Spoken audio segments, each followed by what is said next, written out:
Assalamualaikum warahmatullahi wabarakatuh. Selamat sore keluarga Indonesia.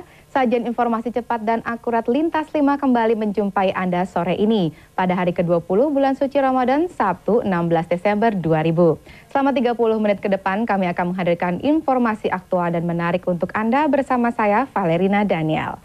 Berbagai informasi tersebut diantaranya kecelakaan kapal motor KM Surya Kalimantan II di pedalaman Sungai Mahakam dan berhasil digulungnya perompak di pantai timur Sumatera Utara.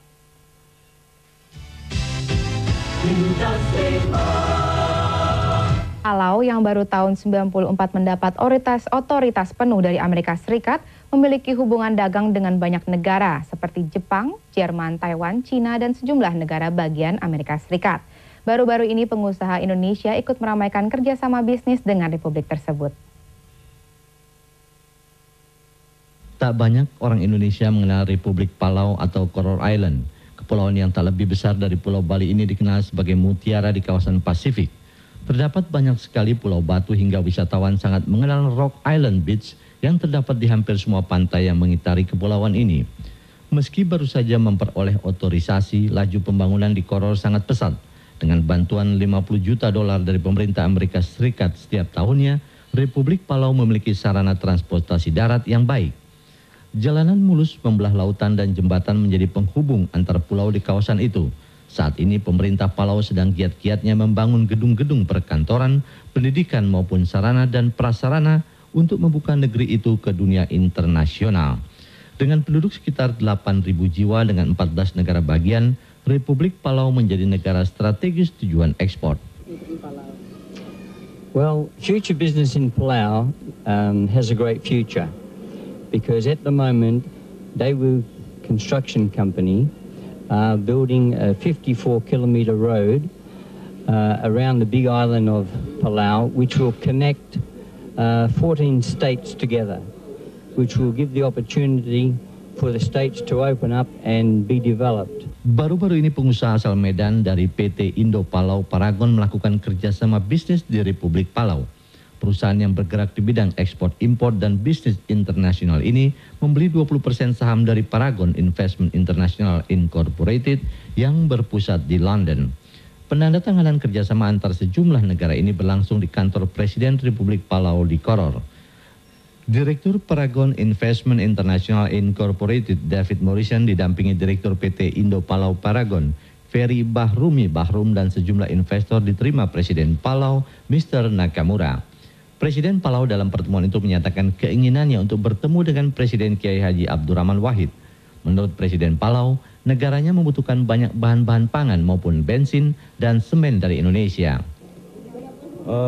Kami dari pihak perwakilan Paragon sudah mencoba dari jauh sebelum harinya untuk bisa kontak dengan person di Paragon, dengan person di Palau di sini. Saya melihat begitu banyak peluang bisnis yang bisa kita buat, apakah dia dalam bentuk investasi dan bentuk konstruksi. Dalam waktu dekat realisasi kerjasama akan diluncurkan di Jakarta dan diharapkan sejumlah investor Indonesia akan ikut bergabung meluncurkan produknya ke Republik itu. Keluarga Indonesia tetaplah bersama Lintas 5 karena setelah pesan-pesan berikut akan hadir Lintas Ramadan.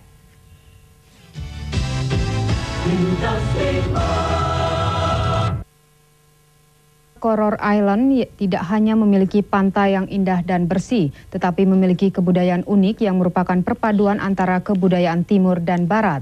Tradisi makan pinang, bertelanjang dada, dan situs-situs peninggalan zaman purba menjadi daya tarik yang terus terpelihara hingga kini.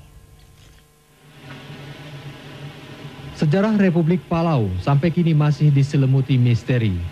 Kepulauan yang terletak hanya 3 pulau di atas Kepulauan Sangir Talaut Indonesia ini diduga memiliki hubungan yang erat dengan Indonesia. Banyak sisi-sisi budaya penduduk Palauan yang persis dengan kebudayaan Batak di Sumatera Utara dan kebudayaan suku pedalaman Irian Jaya. Tradisi makan pinang atau yang disebut dengan bo di Palau tidak hanya dilakukan oleh orang-orang tua saja, tetapi juga remaja dan anak-anak. Did you hear about those Indonesian? In Indonesian, we call this pinang. Pinang, yeah. In Palau, we call boom. Boom.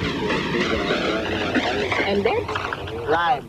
Sejarah mencatat hubungan Palau dengan dunia luar terjadi pada tahun 1783 ketika kapal Vessel Antelope di bawah pimpinan Kapten Henry Wilson dari Inggris mengalami kerusakan. Sejak itu, banyak orang asing berdatangan ke Coral Island dan pada tahun 1885, Pope Leo XIII dari Caroline Island mendirikan kantor perwakilan asing di Palau.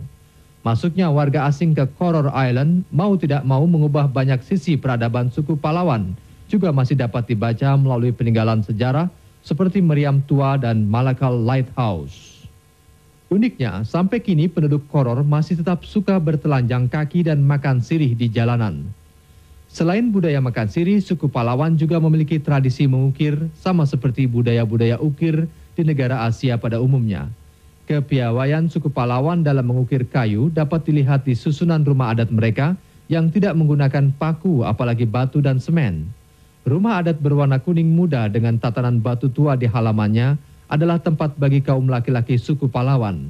Perempuan pada zaman dahulu tidak diperkenankan masuk ke rumah adat dan hanya boleh memberikan makanan dari depan pintu. Saat ini, rumah adat yang tinggal satu-satunya di Coral Island menjadi tempat suci untuk mendoakan keluarga mereka yang telah tiada. Pemirsa, selepas selingan berikut kami akan kembali dengan rubrik Lintas Ramadan. Tetaplah bersama kami. Lintas